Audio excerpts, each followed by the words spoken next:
Audience, welcome back to the decision and judgment biases. Here is the truth: humans are not rational calculators, we are storytellers, shortcut takers, and sometimes self sabotagers. Okay, we will start with an overview of decision and judgment bias, and then we will dive deep into three of the most powerful ones. Okay, but before that, let me give you a real example, guys. Okay, a very real example, and this is what happening around my city. So I thought that maybe this is affecting everyone's life, and this is very real. Okay, so and everyone is talking about it. Okay, because last night I was also having a conversation with one of my friend. So so I thought let's put an example here. Okay, and it is not to offend anyone. Okay, so how our decision change based on our biases, and specifically this particular bias I'm talking about. Okay, and these biases actually influenced by our environment we lived in. Okay, so like in my current situation in my city, people are often act irresponsibly by playing loudspeaker. Okay, by playing loudspeaker. Okay, loudspeaker. So and their loudspeaker is extremely in extreme high volume. Okay, disturbing everyone around them. This not only affects students who are trying to study for their exams, but also people who suffer from migraines or simply wish to live peacefully. Yeah? Everyone has the right to live peacefully and quiet. Okay, but the problem is that no one complains. Okay, no one complains. Okay, why?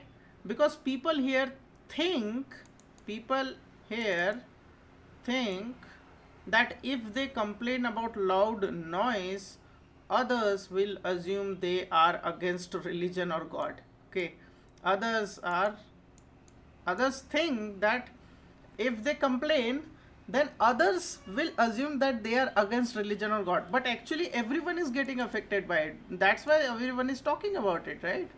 Everyone is affected by it. Even children's here are talking about it, right? But still no one is complaining. Why? Because everyone is assuming that if we complain, others will assume that they are against religion or God. Okay, maybe a single one person will affected by that. Okay, the one who is playing that loud music. Okay, so that's a clear example of bias, guys. Maybe if everyone came together and explained to those people that, hey, if you want to listen to that loud music, you are free to do so. And if you want others to join you, invite them to your home. Okay, to your home. You can you can like you can all enjoy together there without disturbing anyone else. Things could improve, but no one does that. No one think about it. The second bias is that believing police won't do anything about it. Okay, that's another assumption that police will not do anything. Okay, maybe if someone complained, the police might visit the person house and simply suggest lowering the volume or turning it off. But because everyone holds these biases, okay, no one takes action. As a result, people who value peace, either in extreme cases, people who value peace, either they will leave this area. Okay, either they leave this city. Okay, or or they will start to think that let's leave this country. Okay, because like the situation altogether is similar in this country. Okay, so let's leave this country. And just like that, their life decision changes because of their biases because of their biases and their environment. Okay, their environment. Okay, so that's the thing, guys. Your environment and biases changes the whole course of your life. Okay, this is what we call decision and judgment bias. When our choices and actions are shaped not by facts but by the beliefs and assumption we hold about the world around us. Okay, so let's take an overview of decision bias. Okay. So, the understanding the landscape of psychological choices and influences. Decision biases affect our choices in countless ways, leading to irrational behaviors. As I give you a real example here. Okay. So the thing is that we will zooming out right now with three most basic decision and judgment biases. Okay, the first one here is loss aversion. Okay, I have to choose a different pen. Loss aversion. Understanding the power of loss over potential gains. Loss aversion describes how losing feels more painful than winning feels pleasurable. Right? The pain of losing is psychologically about twice as powerful. The pain, okay, the pain is twice as powerful as the pleasure of gaining something. Okay, in simple word, losing 100 rupees hurts more than winning 100 rupees. Okay, 100 rupees winning and losing. Okay, so this is what our mind is, that we are negative. Generally we are negative. Okay, loss and gain, very beautiful example here. So you refuse to sell a stock at a small loss, hoping it will bounce back. Okay, hoping it will bounce back. A person hesitates to sell stocks at a loss, highlighting common loss aversion behavior. Okay, that's the thing, guys. Even though reinvesting elsewhere could even more beneficial, but still he will not do that. Another example is that a person contemplates a risky bet, illustrating the emotional weight of loss aversion in decision making. This scenario shows how fear of loss can paralyze choices. You had rather not risk 500 rupees in a bet. Sorry for the background music, guys. Sorry, people, even the area is too much clouded right now. So you had rather not risk 500 rupees in a bet, even if the chance of winning 1000 rupee is fair. Okay, you are understanding the example, like you had rather not risk 500 rupees in a bet, even if the chances of winning 1000 rupees is almost certain. Okay, you winning the prize is almost certain, but still you are not going to put that. Why? Because loss aversion. Okay, so loss aversion application, this is what they do. Limited, right? Limited time offer. So like, don't miss out. Highlighting scarcity effectively drives consumers urgency, increasing the likelihood of making a purchase decision.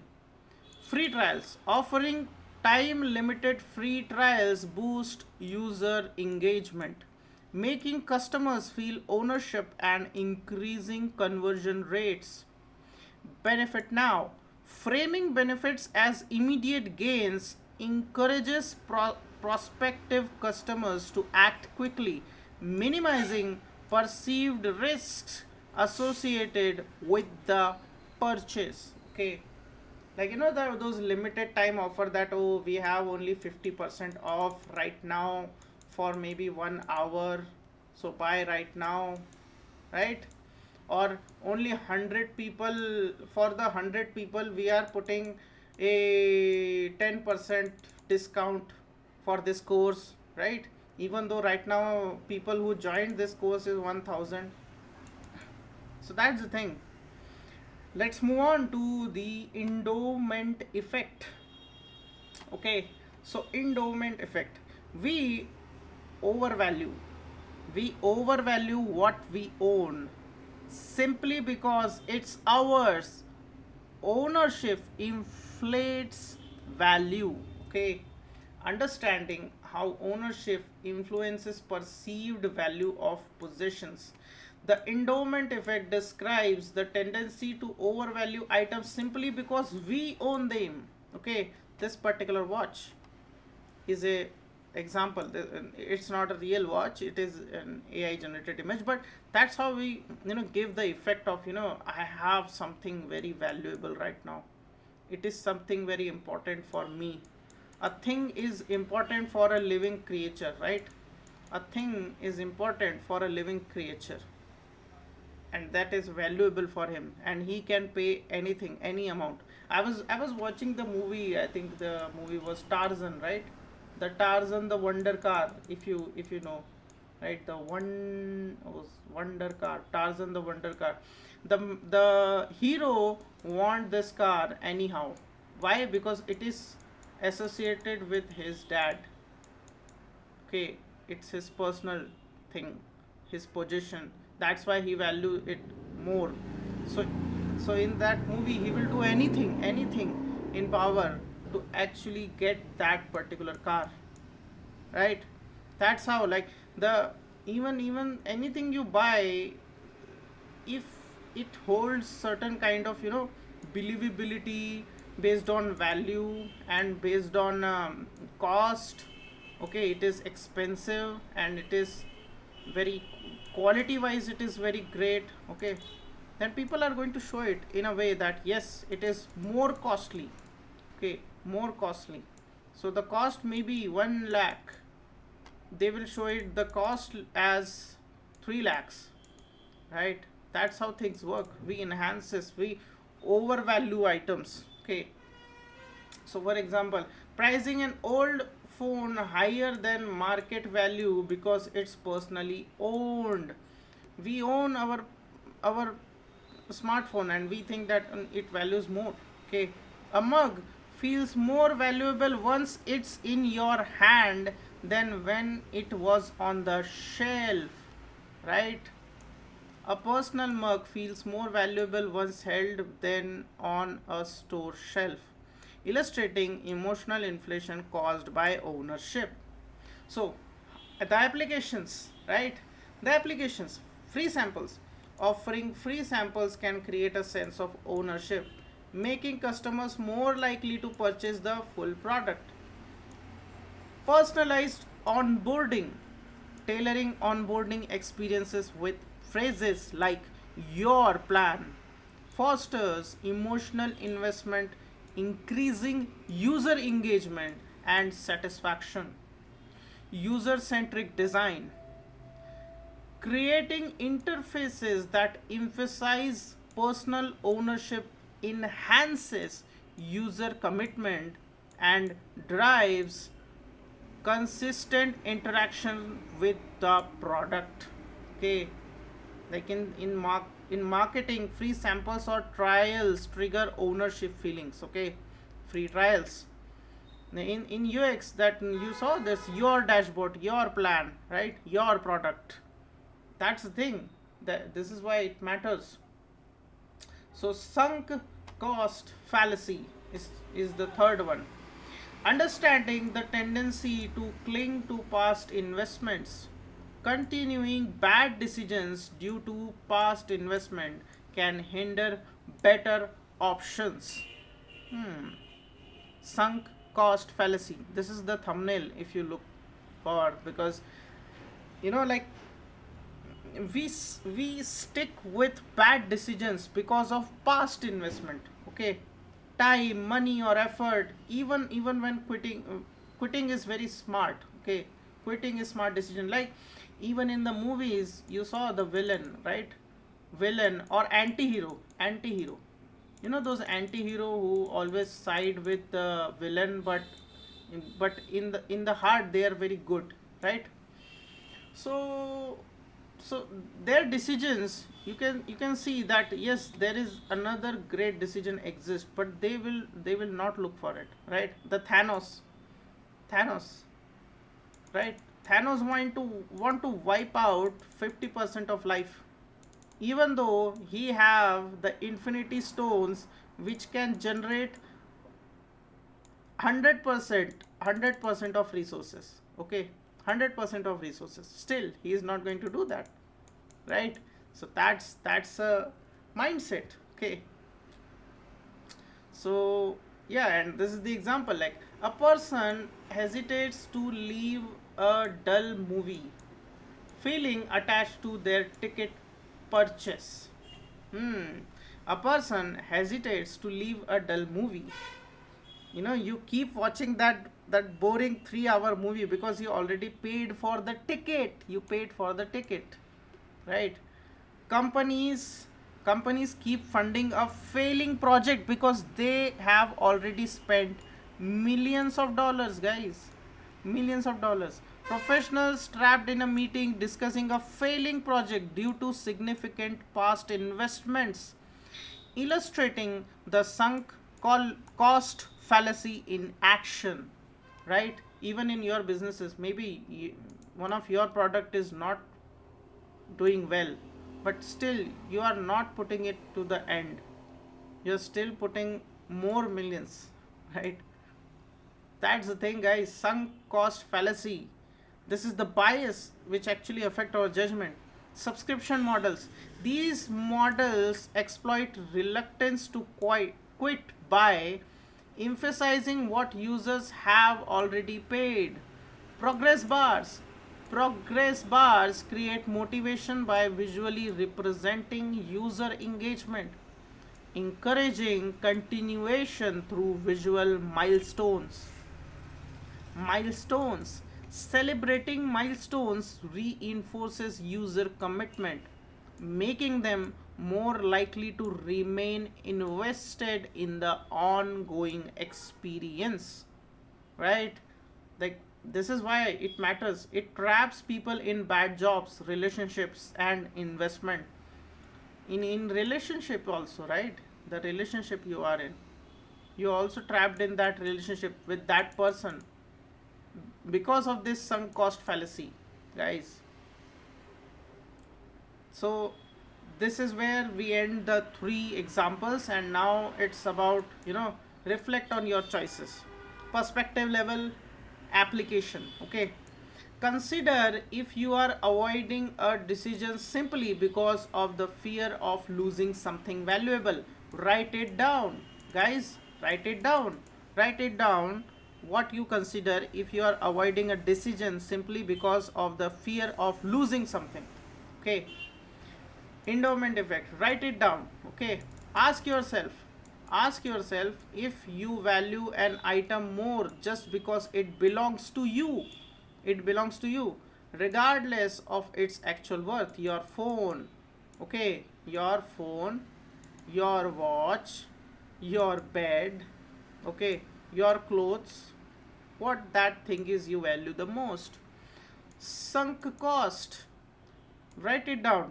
Reflect on whether you are continuing an effort due to past investments rather than current value or potential. Think about the kind of services you are giving, the skill you are learning. Okay, think about it. Is it coming under the sunk cost fallacy? Okay, notebook exercise. Reflect on your decisions through personal journaling activities. Engage with your thoughts by journaling about past decisions and gaining insights. That's what I said. Write it down, guys. Write it down. Journal one item you overvalue. Okay, anything, like one project you are continuingly only, focuses on that because of your past investment, right? So that's the thing, guys. This is where I'm signing off, right? These are the practical application. I already given you that sale related thing, that yes, frame offers effectively use laws aversion framing to create urgency, right? This urgency, these free trials, this corporate progress bars, this is how it actually affect our biases. Key insight into biases, like understanding decision and judgment bias for better choices. Biases shape our decisions, emphasizing loss over gain, ownership value, and persistence in mistakes. So, understand these biases, guys.